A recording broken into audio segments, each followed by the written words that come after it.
ನಮಸ್ಕಾರ, ನಾನು ನಿಮ್ಮ ಪ್ರೀತಿಯ ನವೀನ್. ನಮ್ಮ ಕರ್ನಾಟಕ ನ್ಯೂಸ್ 24x7ಗೆ ಸ್ವಾಗತ. ವೀಕ್ಷಕರೇ, ಇವತ್ತು ನಾವು ಆನೇಕಲ್ ತಾಲೂಕಿನ ಕಿತ್ಕಾನಹಳ್ಳಿಯ ಪುರಸಭೆಯ ವ್ಯಾಪ್ತಿಗೆ ಇದ್ದೀವಿ. ಏನಂದ್ರೆ ಇದು ಬೊಮ್ಮಸಂದ್ರ ಪುರಸಭೆಗೆ ವ್ಯಾಪ್ತಿಗೆ ಸೇರುತ್ತೆ ಕಿತ್ಕಾನಹಳ್ಳಿ. ನೋಡ್ತಾ ಇರ್ಬೋದು, ಈ ರಸ್ತೆ ಎಷ್ಟು ಮಟ್ಟಕ್ಕೆ ಹದಗೆಟ್ಟು ನಿಂತಿದೆ ಅಂದ್ರೆ ಇಲ್ಲಿನ ಏನು ಪುರಸಭೆಯ ಅಧಿಕಾರಿಗಳ ಬೇಜವಾಬ್ದಾರಿತನ ಇರ್ಬೋದು, ಇಲ್ಲ ನಿರ್ಲಕ್ಷ್ಯ ಅಂತ ಹೇಳ್ಬೋದು. ಸಾರ್ವಜನಿಕರಿಗೆ ಓಡಾಡೋದಕ್ಕೆಲ್ಲ ಎಷ್ಟೆಲ್ಲ ಸಮಸ್ಯೆಗಳಾಗ್ತವೆ, ಮತ್ತೆ ಸಣ್ಣ ಪುಟ್ಟ ಮಕ್ಕಳು ಓಡಾಡ್ತಾರೆ.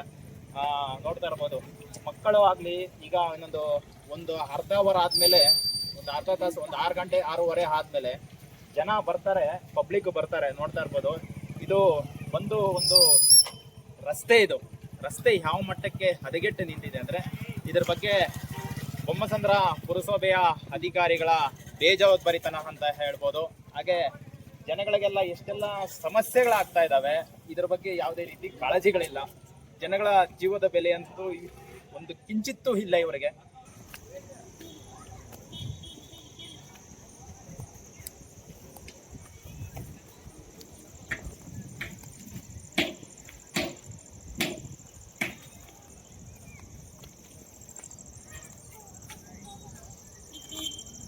ಹಾಗೆ ಜನ ಕಟ್ಟುವಂತಹ, ಪ್ರಜೆಗಳು ಕಟ್ಟುವಂತಹ ತೆರಿಗೆ ಹಣ ಎಷ್ಟು ಮಟ್ಟಕ್ಕೆ ಮಿಸ್ಸೇವ್ ಆಗ್ತಾ ಇದೆ ಅಂದ್ರೆ, ಎಷ್ಟು ಮಟ್ಟಕ್ಕೆ ಬಳಸ್ಕೊಳ್ತಾ ಇದ್ದಾರೆ ಅನ್ನೋದರಲ್ಲೇ ಇದರಲ್ಲಿ ಕಾಣ್ತಾ ಇದೆ.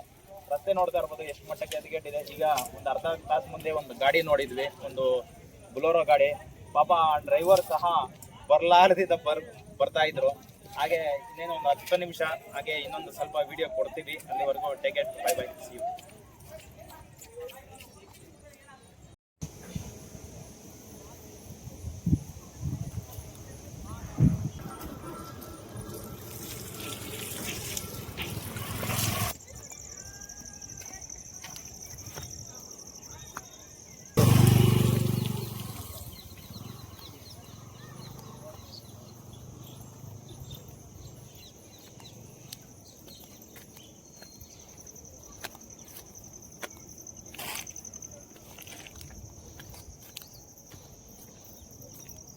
ನೋಡಪ್ಪ, ಪಬ್ಲಿಕ್ ಯಾವ ಮಟ್ಟಕ್ಕೆ ಬರ್ತಾರೆ ಅಂದ್ರೆ,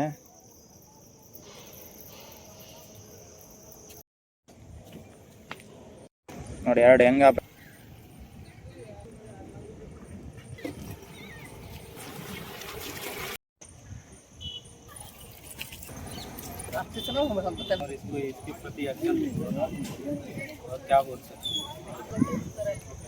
ಲೇಡೀಸ್ದು ಒಬ್ಬರು ಹಂಗೆ ಬಿದ್ದು ಕಾಲು ಮುಟ್ಟು ಕೇಳಿದಾರೆ, ಸ್ವಲ್ಪ ಮಾಡಿಸ್ಕೊಡೋದು ಒಳ್ಳೇದು ಸರ್.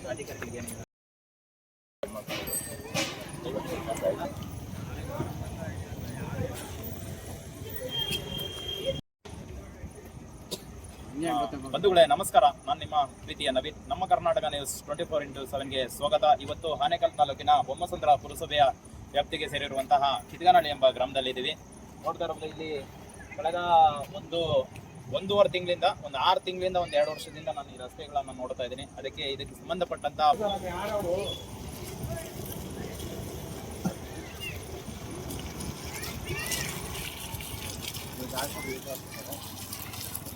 ಬೊಮ್ಮಸಂದ್ರ ಪುರಸಭೆಯ ಅಧಿಕಾರಿಗಳು ಯಾವುದೇ ರೀತಿ ಇದಕ್ಕೆ ಗಮನ ಹರಿಸ್ತಾ ಇಲ್ಲ.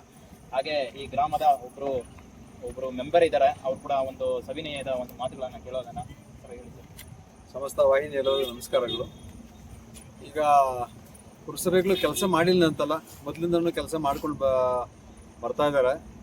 ಅದರಲ್ಲಿ ಸಂಪೂರ್ಣವಾಗಿ ಕೆಲಸ ಆಗಲಿಲ್ಲ. ಇನ್ನು ಒಂದು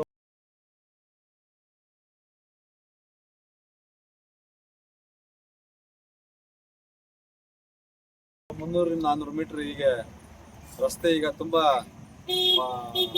ಕೆಸರುಮಯವಾಗಿದೆ. ಹಾಗಾಗಿ ಆ ಕೆಸರು ರಸ್ತೆಗಳಲ್ಲಿ ತುಂಬ ಜನ ಏನಾಗಿದೆ ಅಂದರೆ, ನಮ್ಮದು ಮೂಲತಃ ಕೈಗಾರಿಕಾ ಪ್ರದೇಶವಾಗಿರೋದ್ರಿಂದ ಇಲ್ಲಿ ಸಾಕಷ್ಟು ಕಡೆಯಿಂದ ಜನ ಬಂದು ಇಲ್ಲಿ ವಾಸ ಮಾಡ್ತಾರೆ. ಅವರು ಬೆಳಗ್ಗೆ ಕಾರ್ಖಾನೆಗಳಿಗೆ ಹೋಗೋದಾಗಲಿ, ಕಾರ್ಖಾನೆಯಿಂದ ಬರೋದಾಗಲಿ, ಮಳೆ ಬಂದಾಗಲಂತೂ ಅವರ ಸಮಸ್ಯೆಗಳು ಹೇಳ್ತಿರೋದಾಗಿದೆ. ಹಾಗಾಗಿ ನಮ್ಮ ಪುರಸಭೆಯ ಅಧಿಕಾರಿಗಳು ಮತ್ತು ನಮ್ಮ ಎರಡೂ ಕ್ಷೇತ್ರದ, ಈಗ ಇನ್ನೊಂದು ದುರಂತ ಅಂದರೆ, ಇಲ್ಲಿ ನಾವು ನಿಂತಿರುವಂಥ ಈ ಸ್ಥಳ ಏನಿದೆ, ಇದು ಕಿತ್ಕಾನಹಳ್ಳಿ ಮತ್ತು ಕಾಶಿನಹಳ್ಳಿಯ ಗಡಿ ಭಾಗ, ಇದು ಗಡಿ ಪ್ರದೇಶ. ಹಾಗಾಗಿ ನಗರ ಪಂಚಾಯತಿಗೆ ಬರಬೇಕು, ಇಲ್ಲ ಬೊಮ್ಮಸಂದ್ರ ಪುರಸಭೆ ವ್ಯಾಪ್ತಿಗೆ ಬರಬೇಕು ಅನ್ನೋ ದ್ವಂದ್ವದಲ್ಲೇ ಈಗ ಕಾಲ ಕಳೆದು ಬಿಟ್ಟಿದ್ದಾರೆ. ಆಲ್ರೆಡಿ ಈಗ ಇಂದಿನ ಸದಸ್ಯರಾದ ಸುಬ್ರಹ್ಮಣ್ಯ ಅವರು ನೋಡಿ ಇಲ್ಲಿ ತನಕ ಸಿಮೆಂಟ್ ರಸ್ತೆ ಮಾಡಿಕೊಟ್ಟಿದ್ದಾರೆ. ಈಗ ನಮ್ಮ ಪುರಸಭೆಗೆ ಮತ್ತೆ ಏನಾದ್ರು ಪಂಚಾಯತಿ ಇಬ್ಬರಲ್ಲೂ ನನ್ನ ಕಳಕಳಿ ಮನವಿ ಏನಂದ್ರೆ, ನಿಮ್ಮ ವ್ಯಾಪ್ತಿ ಯಾರದೇ ಇರಲಿ ದಯವಿಟ್ಟು ಈ ಜನರ ಸಮಸ್ಯೆನ ದಯವಿಟ್ಟು ಬಗೆಹರಿಸಿ. ಈ ಸಾರ್ವಜನಿಕರಿಗೆ ಈ ಕಾರ್ಖಾನೆಯ ಈ ಕಾರ್ಮಿಕ ವಲಯಕ್ಕೆ ಏನಿದೆ ದಯವಿಟ್ಟು ಈ ಕಾರ್ಖಾನೆಗಳಿಗೆ ಸಮಯಕ್ಕೆ ಸರಿಯಾಗಿ ಅವ್ರು ಹೋಗೋದಕ್ಕೆ ಈ ದಾರಿ ಮಾಡಿಕೊಟ್ಟು ಸಹಕರಿಸಿ. ತುಂಬ ಅನುಕೂಲ ಇದೆ ದಾರಿ. ಸಾಕಷ್ಟು ನೀವು ತಿಳ್ಕೊಂಡಿರ್ಬೋದು, ಈಗ ಕಿತ್ಗಾನಹಳ್ಳಿಯ ಆ ಟ್ರಾಫಿಕ್ ಜಾಮ್ ಏನಿದೆ, ಆ ಟ್ರಾಫಿಕ್ ಜಾಮಿಂದ ಅನೇಕ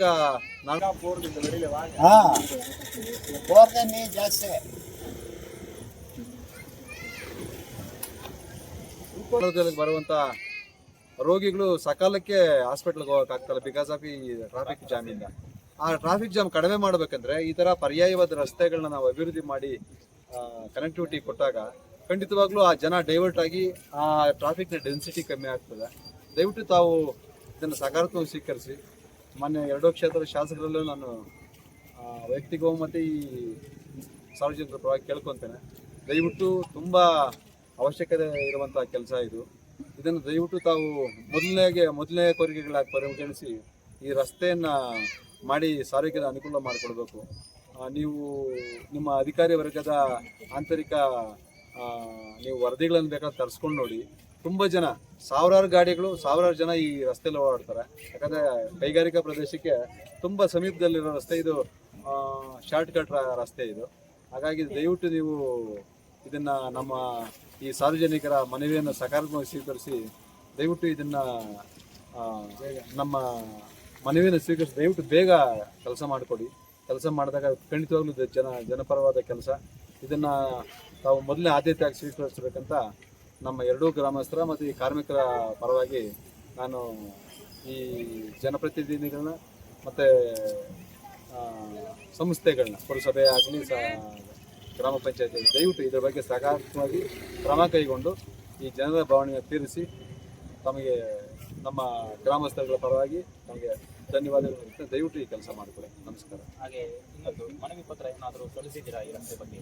ಮನವಿ ಪತ್ರಗಳನ್ನು ಇಲ್ಲಿ ಈ ಹಲವಾರು ಈ ಕಾಮಗಾರಿಯ ಪ್ರಕ್ರಿಯೆಗಳು ಚಾಲೂ ಆಗಿ ವರ್ಕ್ ಆರ್ಡರ್ ಲೆವೆಲ್ಗೆ ಬಂದು ನಿಂತೋಯ್ತು ಈ ರಸ್ತೆ.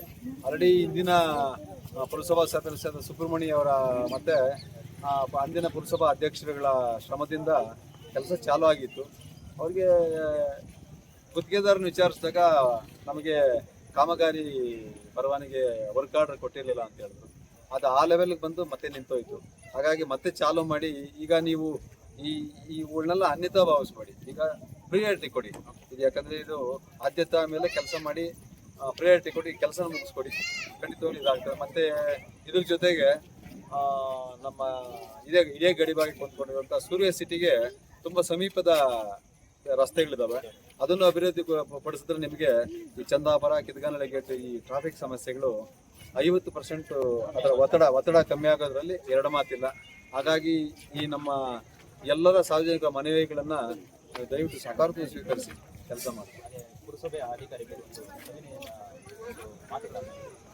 ಕೂಡಲೇ ರಸ್ತೆಯನ್ನು ಅಭಿವೃದ್ಧಿಗೊಳಿಸಿದೆ. ನಾನು ಪುರಸಭೆಯ ಮುಖ್ಯಾಧಿಕಾರಿಗಳು ಮತ್ತು ಇದಕ್ಕೆ ಸಂಬಂಧಪಟ್ಟಂತಹ ಎಲ್ಲ ಅಧಿಕಾರಿಗಳಲ್ಲಿ ನಾನು ಮನವಿ ಮಾಡ್ಕೊಳ್ಳೋದೇನೆಂದರೆ, ದಯವಿಟ್ಟು ಇದು ಆದ್ಯತೆಯ ಕೆಲಸ, ಮೊದಲನೇ ಆದ್ಯತೆಯಾಗಿ ತಗೊಳ್ಳಿ ಈ ಕೆಲಸನ. ನಿಮಗೆ ಕಾನೂನಾತ್ಮಕವಾಗಿ ನಿಮಗೆ ಆದ ಒಂದು ಕಾನೂನು ಪ್ರಕ್ರಿಯೆಗಳಿರ್ತವೆ. ನೀವು ಕ್ರಿಯಾ ಯೋಜನೆಗಳು ಮಾಡಬೇಕು, ಅದಕ್ಕೆ ಅನುಮತಿ ಕೊಡಬೇಕು. ಇದೆಲ್ಲ ನಿಮ್ಮಲ್ಲಿ ಎಷ್ಟೋ ತೊಡಕುಗಳಿರ್ತವೆ. ಆದರೆ ಇಲ್ಲಿ ಜನ ಪಡ್ತಾರಂಥ ಭಾವನೆ ನೋಡಿದ್ರೆ ಖಂಡಿತವಾಗ್ಲೂ ನೀವು ದಯಮಾಡಿ ಇದನ್ನು ಮೊದಲನೇ ಆದ್ಯತೆಯಾಗಿ ಸ್ವೀಕರಿಸಬೇಕು. ಯಾಕಂದರೆ ಅಷ್ಟು ಈ ಅವಶ್ಯಕತೆ ಇದೆ ಈ ರಸ್ತೆ. ದಿನಕ್ಕೆ 16 ಜನ ಬೀಳ್ತಾರೆ. 1000 ಜನ ಓಡೋ ರಸ್ತೆಯಲ್ಲಿ ಸುಮಾರು ಜನ ಬೀಳ್ತಾರೆ. ಇಲ್ಲಿ ಸುಮಾರು ಗಾಡಿಗಳು, ಸ್ಕೂಲ್ ಗಾಡಿಗಳೆಲ್ಲ ಇಲ್ಲಿ ಸಿಕ್ಕಾಕೊಳ್ತವೆ. ಹಾಗಾಗಿ ದಯಮಾಡಿ ಇದು ಮತ್ತೆ ಇನ್ನೊಂದು ನಮ್ಮ ಸರ್ಕಾರ ಏನು ಮಾಡಿದೆ ಅಂದರೆ, ಇಲ್ಲಿ ಕೈಗಾರಿಕಾ ಪ್ರದೇಶನ ಒಂದು ಸ್ಥಾಪನೆ ಮಾಡಿದೆ. ಈಗ ಒಂದು 8 ವರ್ಷಗಳಿಂದ ಕೈಗಾರಿಕಾ ಪ್ರದೇಶ ಸ್ಥಾಪನೆ ಮಾಡಿದೆ. ಎಲ್ಲೂ ರಸ್ತೆ ಕೊಟ್ಟಿಲ್ಲ ಅದಕ್ಕೆ. ಅವರು ಕೂಡ ಈ ರಸ್ತೆ ಮೇಲೆ ಅವಲಂಬಿತರಾಗಿದ್ದಾರೆ. ಹಾಗಾಗಿ ಈ ರಸ್ತೆ ನಿಮ್ಮ ಕೈಗಾರಿಕಾ ಸಂಸ್ಥೆಗಳಿಗೆ ಹೋಗುವಂಥ ವಾಹನಗಳಾಗಲಿ, ಅದಕ್ಕೆ ಹೋಗುವಂಥ ಕಾರ್ಮಿಕರಾಗಲಿ ಎಲ್ಲರೂ ಈ ರಸ್ತೆ ಮೇಲೆ ತುಂಬ ಅವಲಂಬಿತರಾಗಿದ್ದಾರೆ. ಹಾಗಾಗಿ ಈ ರಸ್ತೆಯನ್ನು ನೀವು ಆದ್ಯತೆ ಮೇರೆಗೆ ಮೊದಲನೇ ಆದ್ಯತೆ ತಗೊಂಡು ದಯವಿಟ್ಟು ಬೇಗ ಮಾಡಿಕೊಡಿ. ಇಲ್ಲ ಮಾಡಿಕೊಡ್ಲಿಲ್ಲ ಅಂದರೆ ಮುಂದಿನ ದಿನಗಳಲ್ಲಿ ನಾವು ಖಂಡಿತವಾಗ್ಲೂ ನಾವು ಗ್ರಾಮಸ್ಥರೆಲ್ಲ ಸೇರಿ ಖಂಡಿತವಾಗ್ಲೂ ಪುರಸಭೆ ಇಲ್ಲ ನಾವು ಪಂಚಾಯತಿಗಳಿಗೆ ಖಂಡಿತವಾಗ್ಲೂ ನಾವು ಬಂದು ನಿಮ್ಮ ಪಂಚಾಯತಿ ಆಫೀಸ್ ಮುಂದೆ ಪುರಸಭೆ ಆಫೀಸ್ ಮುಂದೆ ಖಂಡಿತವಾಗ್ಲೂ ಪ್ರತಿಭಟನೆ ಮಾಡೇ ಮಾಡ್ತೀವಿ. ಹಾಗಾಗಿ ಅದಕ್ಕೆ ಅವಕಾಶ ಮಾಡಿಕೊಡ್ಬೇಡಿ. ಈಗ ನಿಮ್ಮ ಜನಸೇವೆಯೇ ಜನಾರ್ದನ ಸೇವೆ ಅನ್ನೋ ನಿಟ್ಟಿನಲ್ಲಿ ನೀವು ಖಂಡಿತವಾಗ್ಲೂ ಸಕಾರಾತ್ಮಕ ಕೈಗೊಂಡು ಈ ಕೆಲಸನ ಮುಗಿಸ್ಕೊಡಿ ಅಂತ ನಾನು ತಮ್ಮಲ್ಲಿ ಸೌನ್ಯ ಪ್ರಾರ್ಥನೆ. ನಮಸ್ಕಾರ. ಬೆಳಗ್ಗೆ 20 ಜನ ಬಿದ್ದು ವಾಪಸ್ ಬಂದು ಹೇಳಿದ್ರು. ನಾನು ಕೂಡ ಬಿಟ್ಟಿದ್ದೆ, ಕಬ್ಬು ಬಿಟ್ಕೊಂಡು ಹೋದೆ. ಬಿಜಿ ಇಲ್ಲ ಪೂಜೆ ಮಾಡೋದು ಇರ್ಲಿಲ್ಲ ಅಂತಿದ್ರೆ ಇಲ್ಲ ಅಂದ್ರೆ ಬ್ಯಾಡ. ಫ್ಯಾಕ್ಟ್ರೀಸ್ ಎಲ್ಲ ಇಷ್ಟಿದೆ, ಫ್ಯಾಕ್ಟ್ರೀಸ್ ಮಾಡ್ತಿದ್ದಾರೆ, ಎಲ್ಲ ದುಡಿತಿದ್ದಾರೆ. ಅವ್ರಿಗೂ ಸ್ವಲ್ಪ ಹೆಲ್ಪ್ ಆಗುತ್ತಲ್ಲ. ಹೋಗೋ ಬರೋವರೇ ವರ್ಕರ್ಸ್ ಅಲ್ವಾ ಅವರು ಮಾಡ್ತಿರೋದು. ಸೊ